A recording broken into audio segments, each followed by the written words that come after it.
Bom dia, igreja! Bom dia!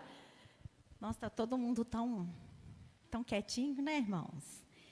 Para quem não me conhece, tem vários rostos aqui que eu ainda não conheço. Meu nome é Juliana, sou serva na SEAP e hoje estou aqui com a missão de trazer a palavra para vocês, dentro desses 21 dias em que o Senhor, Ele voltou especialmente os rostos dEle para nós, para a nossa casa, para a nossa família.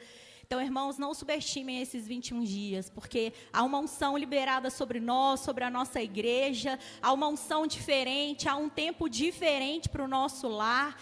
E não subestime, irmãos, aquilo que vem sendo liberado dia a dia, as confissões, aquilo que é mandado no nosso grupo.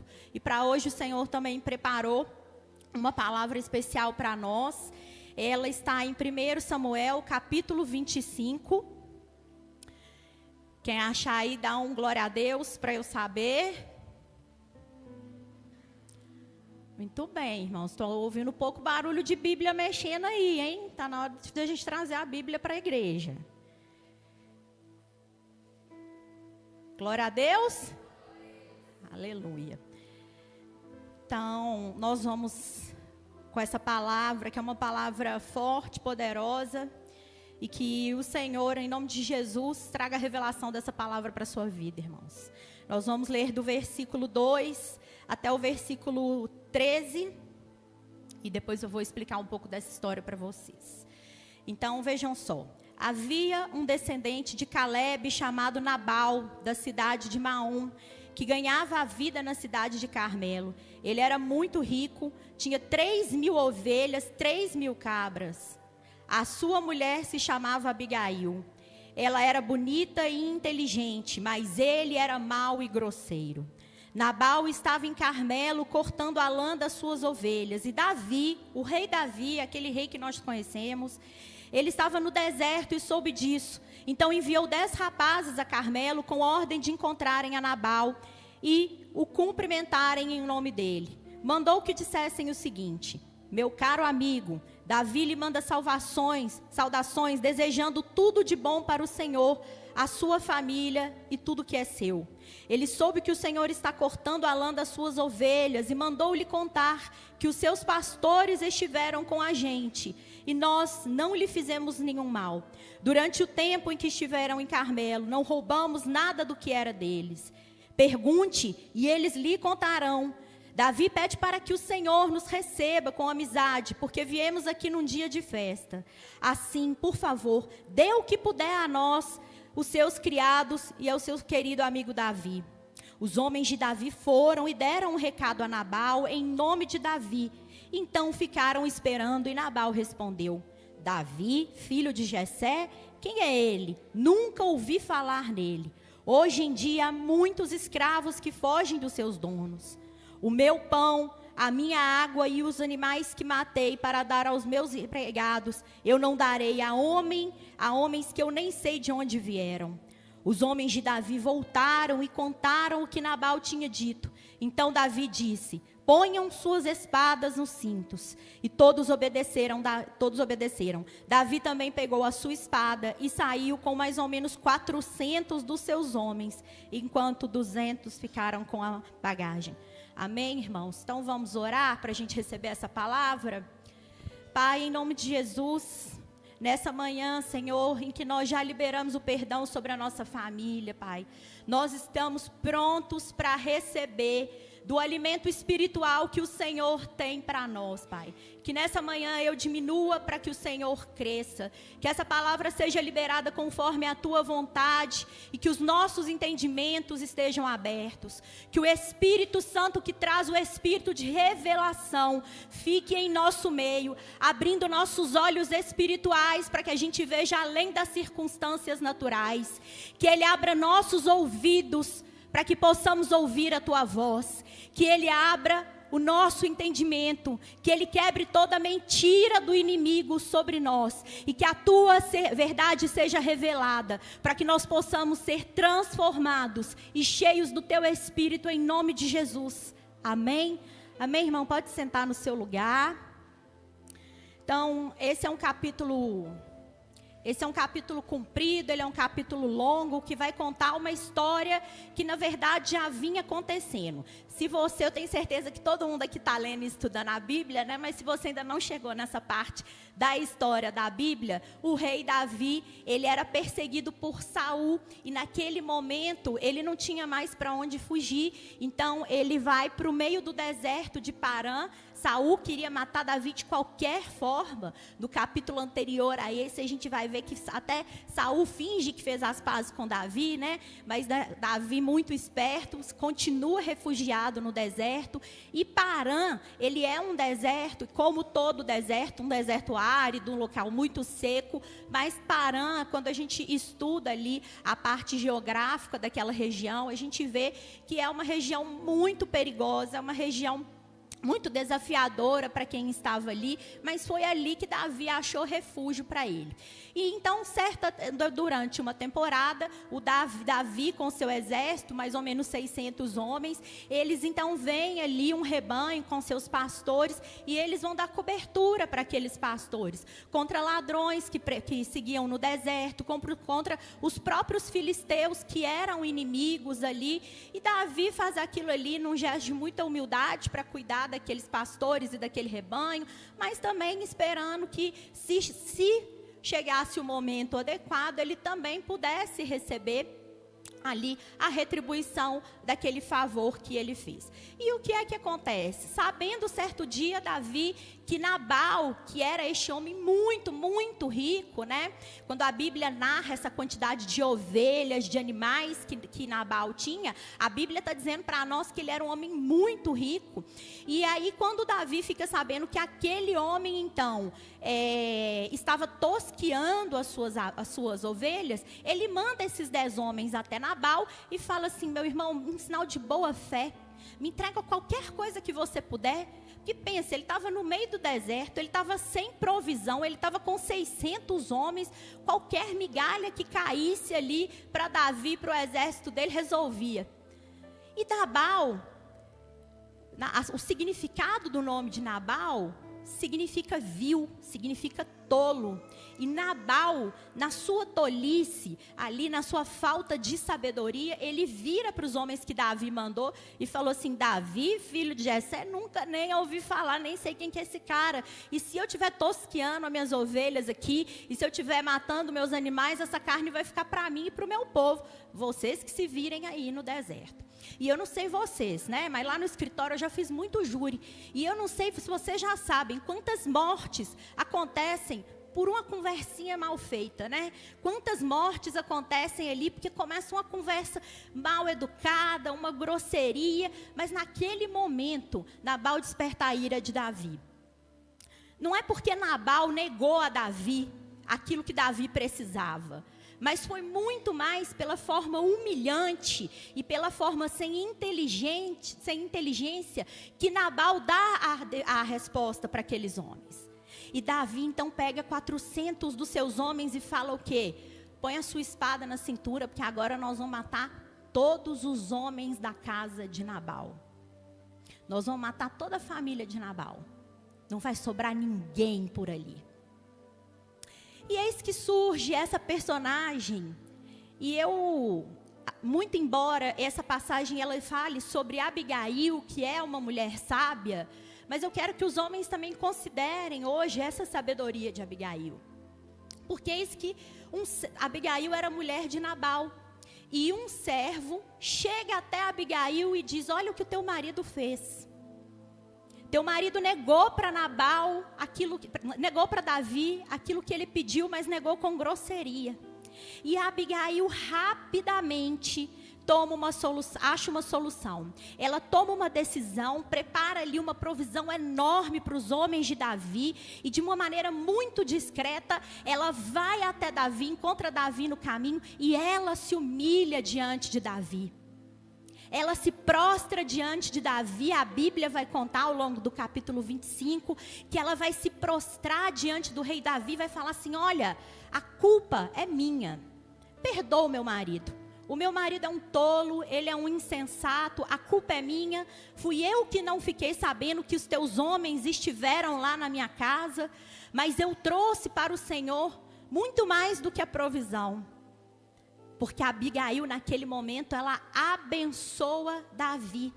E sabe o que chama a atenção nesse momento? Porque Davi era inimigo dela naquela hora.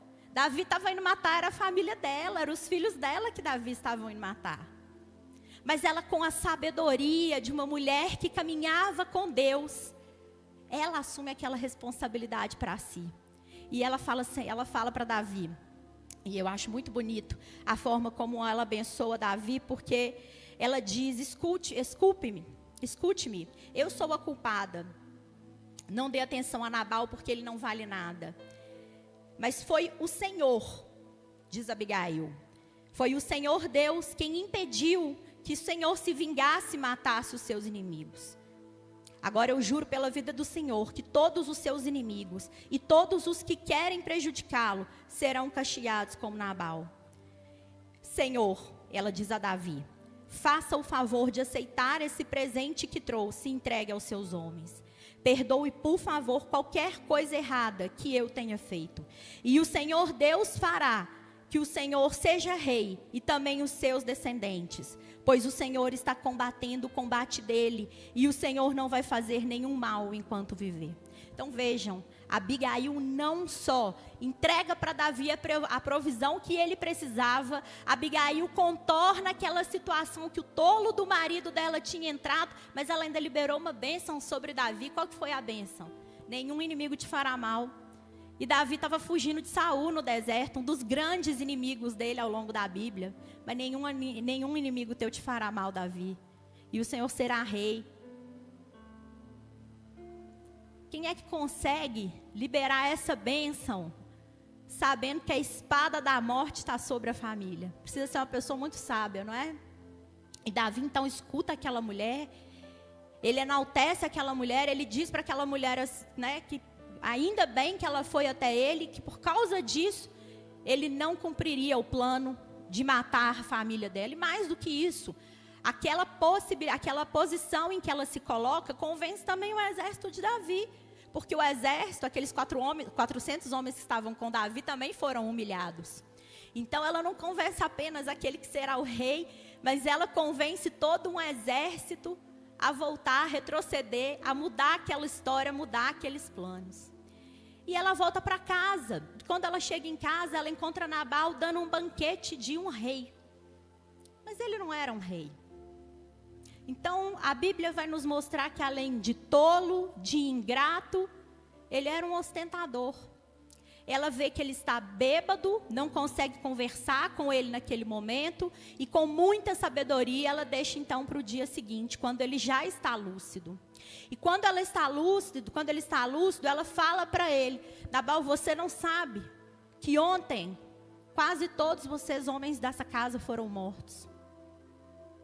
E ela conta o que aconteceu. E a palavra vai nos dizer, a Bíblia vai nos dizer que o coração de Nabal endureceu. Muitos estudos e teólogos vão dizer que nesse momento é como se Nabal tivesse sofrido um ataque cardíaco. E a Bíblia vai dizer então que 10 dias depois, o Senhor vai e recolhe Nabal. É o próprio Senhor que vai lá e tira a vida de Nabal. E aí a história segue tomando um rumo inesperado. Davi, sabendo que Nabal tinha morrido, ele então glorifica o Senhor, ele diz: ainda bem, porque não fui eu nem que precisei sujar minhas mãos de sangue, foi o próprio Senhor que matou Nabal. E ele vai e pede Abigail em casamento. E Abigail então se casa com Davi, e Davi então agora passa a ser o proprietário de toda a riqueza que Nabal teve.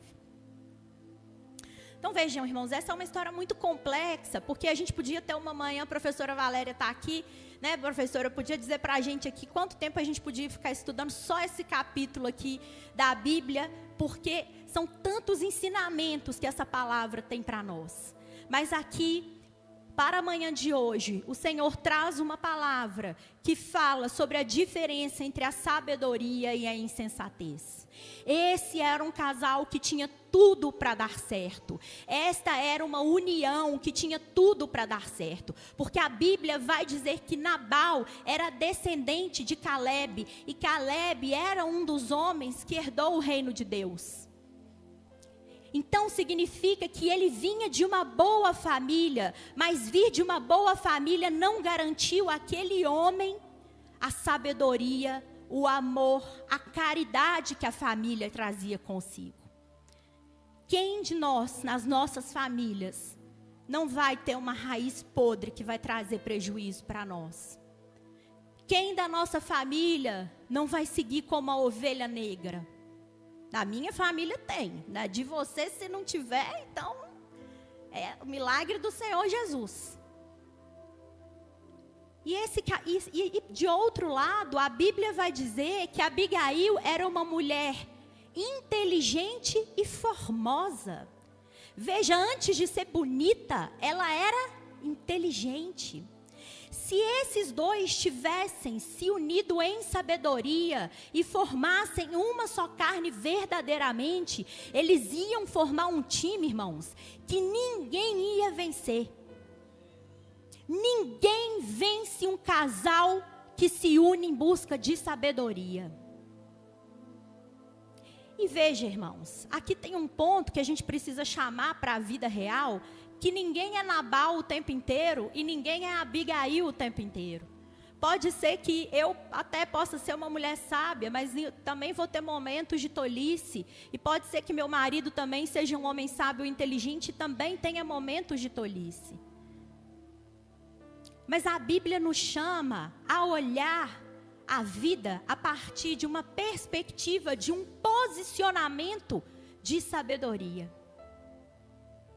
Ela nos convida a olhar Abigail, e por isso que eu digo para os homens também, para vocês analisarem a postura dessa mulher, porque é essa mulher que vai mudar o rumo da história da família de vocês. Talvez você seja o homem, talvez você seja o sábio da sua casa. Talvez você, homem, tenha casado como uma insensata.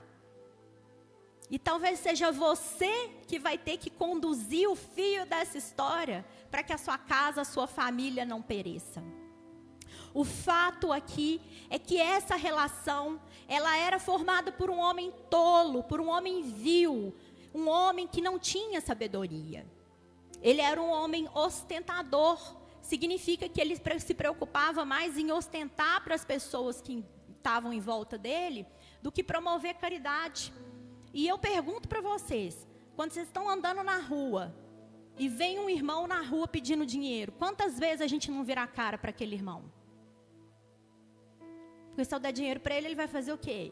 Ele vai beber, ele vai comprar droga. Não é isso que a gente faz? Ou todo mundo aqui sai sorrindo para quem aborda a gente no meio da rua? O problema é que às vezes a gente, de dentro da nossa própria casa, que pede socorro. E a gente também vira a cara, não é? Por que você fez isso? Eu não te avisei? Eu não te falei? Agora você está pagando, agora é semeadura. Né? Porque, assim, não basta ser crente, mas tem hora que tem que ser incorporado pelo Espírito do capeta para ir lá e fazer aquela pessoa da sua família se afastar ainda mais de Deus. Aí você vai lá e fala, eu te avisei. Não te falei que isso ia acontecer? Agora eu não consigo te ajudar não, irmão. Quantas vezes nós somos ostentadores como Nabal? Eu falo nós porque eu também me coloco nessa situação.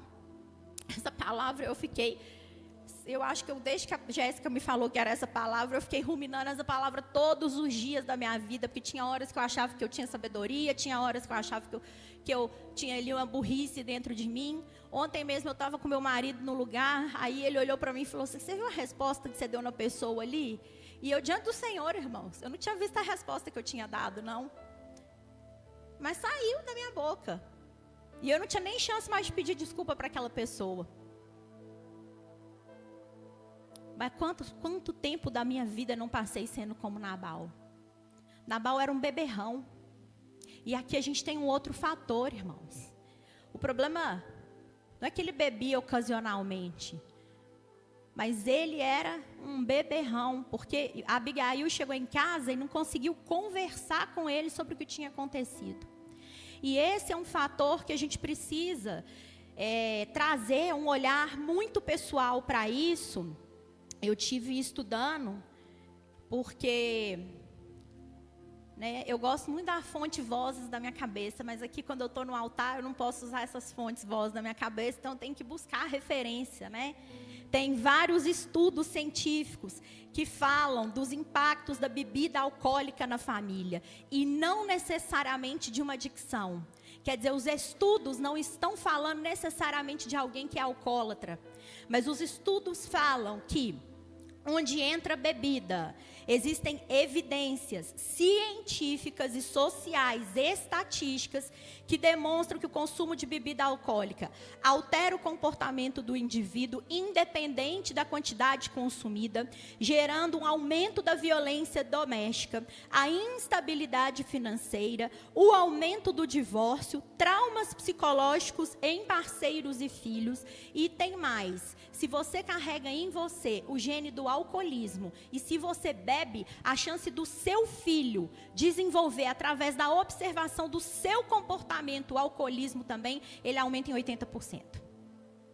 Então, às vezes você fala assim: eu bebo socialmente, mas você não sabe que você está carregando o gene do alcoolismo dentro de você. E está lá seu filho pequenininho, aquela criatura perfeita que Deus chamou para quê? Para ganhar almas, e está fazendo o quê? Observando. Eu e meu marido, a gente tinha um amigo que, quando a gente estava na casa deles, um dia ele era muito pequenininho, o filho dele muito pequenininho, acho que tinha uns 6 anos de idade, e olhou e falou assim: eu sou doido para poder beber cerveja, porque quando eu puder beber cerveja, eu vou poder ficar com meu pai. Porque o pai só ficava social no momento que ele bebia cerveja. Olha que tristeza, irmãos. Esse era Nabal.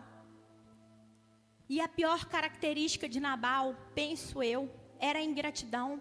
Porque Davi cuidou daqueles animais de Nabal, protegeu os pastores. Algumas versões da Bíblia vão dizer que Davi e o exército dele formaram um muro ao redor daquele rebanho de Nabal. E Nabal ainda vai lá e pergunta: quem é Davi? Não estou nem aí quem é Davi, não ligo para quem é Davi. Irmãos, a ingratidão, penso eu, que é um pecado da alma. Porque quando a gente é ingrato, a gente deixa de reconhecer que Deus foi misericordioso conosco. Deus não foi ingrato comigo, Deus não foi ingrato com vocês. Mas agora eu estou sendo com alguém. E é essa ingratidão, irmãos, que vai tornar, para mim, ser a pior característica desse homem. E aí eu faço essa reflexão de vocês: quantas vezes nós não somos ingratos? Nós não somos ingratos com a família que nos ajuda, porque às vezes a família ajuda da maneira que pode. Nós somos ingratos com o nosso companheiro. Nós somos ingratos com a nossa igreja. Nós somos ingratos com as pessoas que estão à nossa volta, com o nosso trabalho. O empregador está te dando trabalho, mas todo dia você está reclamando daquele trabalho ali. Não faz uma oração. Não abençoa o seu chefe. Até para Deus poder te mudar de trabalho, irmãos. Até para Deus poder te mudar para outro lugar. Eu sou minha própria chefe, Se eu for reclamar, sou eu e Deus mesmo. Aqui não vai ter com alguém reclamar. Mas eu tenho cliente que é difícil, irmão. Difícil. E aí, em vez de ficar reclamando, eu falo assim: não vou me preocupar, vou colocar nas mãos de Deus. Senhor, toma esse falador nas tuas mãos. Porque o que eu posso fazer, eu estou fazendo. Agora o Senhor resolve para lá. E toda manhã, eu e meu marido, a gente senta e ora. E um dos motivos de oração é cada cliente que nós temos. Eu e ele somos autônomos. Então nós precisamos dessas pessoas, chatas ou legais, a gente precisa que essas pessoas nos abençoem. Mas eu não posso ser ingrata com elas, irmãos. Porque elas estão provendo o pão de cada dia na minha família. Então, se a gente olhar esse conjunto de características de Nabal, a gente lendo a Bíblia, fica parecendo que ele era um homem repugnante, mas muitos de nós temos as características dele dentro da gente. Mas de outro lado, nós também temos as características de Abigail. Porque à medida em que a gente aceita a obra da salvação, que é isso? A gente reconhece Jesus como nosso único, suficiente e eterno Salvador. Nós recebemos dentro de nós o Espírito Santo de Deus, que deixa um selo, uma marca espiritual em nós, que diz para o reino dos céus que nós somos diferentes. Nós somos separados. E neste momento, o Espírito Santo, ele tem legalidade para agir em nós, desenvolvendo os frutos do Espírito. Domínio próprio. Esse é um que eu estou na batalha espiritual, irmãos. Domínio próprio é um trem que eu batalho, eu oro, eu peço a Deus. Mas eu não quero ser antiga eu. Às vezes eu vou dar uma falhada, mas eu me arrependo, porque eu não quero ser dessa forma. Eu quero ser como Abigail. Eu quero ser discreta como Abigail foi. Eu quero ter sabedoria para tomar decisões de maneira rápida, ágil. Eu quero chamar para mim a responsabilidade da minha família. Porque se em algum momento alguém da minha família errou, também tem pouca oração minha. Também tem pouca intercessão minha.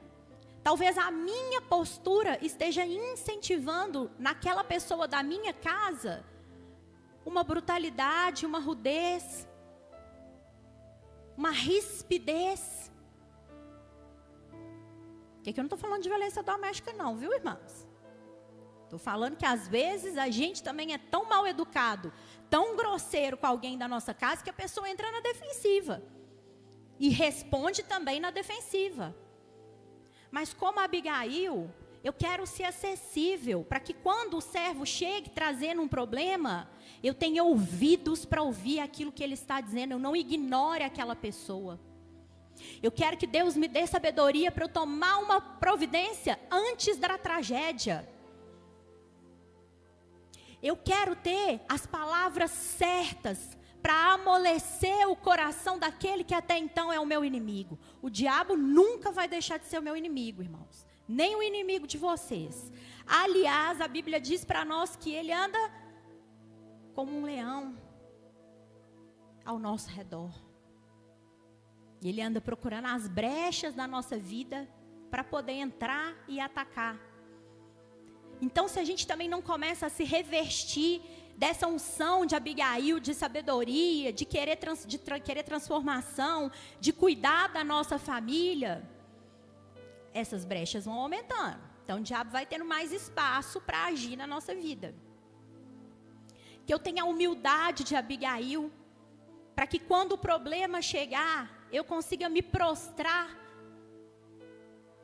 e me humilhar, se for o caso, para evitar que a tragédia chegue ao falar.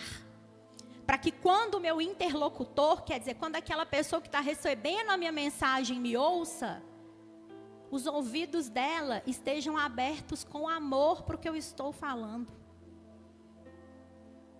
Eu não sei aqui quem já precisou dar notícia ruim para outra pessoa. Mas tem duas maneiras da gente dar notícia ruim. Uma é falar assim, ó, já deu tudo errado. Aí a pessoa já entra naquele estado de choque. Não é isso? É igual uma amiga. Uma amiga estava noiva de um sujeito e o sujeito sofreu um acidente de carro e morreu. E um familiar liga para ela, um familiar dele, liga para ela e fala assim, ô Júlia, Tiago morreu. E o que acontece com ela? Desmaia, cai dura no chão. Não morreu não, tá, irmãos? Glória a Deus. Mas caiu dura no chão. E tem uma outra forma de você falar. Júlia, você está perto de alguém? Você está sentada? Preciso conversar uma coisa muito séria com você. As notícias que eu tenho não são boas. Aprova o Senhor recolher a alma do Tiago nessa manhã. Eu vou ir para sua casa, vou ficar aí com você, até que chegue alguém. Ou então estou tomando as providências aqui, vou mandar uma pessoa na sua casa. Mas Deus vai cuidar de você. Em nome de Jesus, nós não entendemos essa situação que nós estamos vivendo. Você entende como seria diferente se ela tivesse ouvido isso com palavras de apoio? Percebam que até para dar uma notícia ruim, irmãos, a gente tem uma forma de falar. Então, que a gente receba nessa manhã, essa manhã em que o Senhor, Ele tem nos chamado, e aliás, não vou nem dizer essa manhã não, esses 21 dias. Porque se todos vocês estão confessando a palavra que a pastora Janaína está mandando lá no nosso grupo da igreja, e se não tiver alguém no grupo da igreja, fala com a gente para a gente poder colocar vocês. Se todos os dias vocês estão confessando aquela palavra, vocês estão observando que o que o Senhor tem dito para nós é que é um tempo de posicionamento. Não vai adiantar fazer jejum 21 dias. Não vai adiantar orar 21 dias. Se essa essência que existe dentro de nós, ela for dominada por uma personalidade como a de Nabal. A nossa família só muda quando nós somos o ponto de partida da nossa casa. Seja você homem, seja você mulher, nessa manhã eu quero dizer para você, a sua família não vai mudar se você não mudar. A sua raiz podre não vai ter chance de ser transformada se você não se posicionar. Nesses 21 dias, o que o Senhor tem dito para nós é que é um tempo de reconhecimento da nossa identidade. Nós não somos mais Nabal, irmãos. Não tem mais espaço para o espírito de Nabal existir e agir dentro de nós. Mas nós somos Abigail, queridos. Nós somos Abigail. E o Senhor tem, porque a Bíblia diz que Deus dá com fartura a quem pede sabedoria. Dá com fartura. O Senhor tem prazer em nos dar sabedoria. E é esse Espírito que está aqui disponível para nós hoje, irmãos. Então nós vamos caminhando para o final. Eu vou convidar você para orar nesse momento. E que essa palavra fique gravada no seu coração, irmãos. Eu sempre, uma vez eu ouvi um pastor falando, ele estava fazendo era um meme, mas tinha um fundamento que ele falava assim: na segunda-feira, você consegue lembrar da palavra que foi pregada no domingo? Você consegue contar para um colega seu de trabalho qual foi a palavra que o pastor ministrou no altar no domingo? Então anote aí no bloco de notas do seu celular, para que durante essa semana você possa ler 1 Samuel 25, e que você leia mais de uma vez, para que o Senhor abra o seu entendimento, para que o Senhor traga a revelação dessa palavra, para que você, como eu gastei mais de uma semana ruminando essa palavra, irmãos. Foi tempo demais, foi muito tempo. Para que essa semana também você possa ser transformado e renovado. A palavra do Senhor, ela é o alimento espiritual que vai tirar esse vazio que está dentro da nossa alma, essa tristeza, essa dor, essa ansiedade. À medida que a palavra do Senhor ela vai tomando espaço na nossa mente, no nosso coração, esse vazio, essa dor, esse buraco, essa tristeza, eles vão sendo preenchidos, irmãos. Então, durante essa semana, vai além. Aproveite esse jejum. Sua carne já está sendo mortificada. A sua carne já está diminuindo. Aproveita esse jejum e medita nessa palavra, irmãos, para que o Senhor possa fazer você crescer em sabedoria espiritual e que a partir de você e da sua casa, todos sejam transformados. E aí, irmãos, eu quero dizer, não vai existir inimigo que vai ganhar de vocês. Porque, assim como Abigail ministrou sobre Davi, e Davi também teve humildade de receber aquele pedido de perdão, assim como a Janaína falou aqui antes, assim como Davi, né, na confissão de hoje nos foi ministrado para liberarmos o perdão. Davi liberou perdão sobre Abigail também, sobre a família de Nabal. Uma tragédia foi evitada, porque naquele momento todos se posicionaram e agiram debaixo da unção do Senhor. Amém? Então,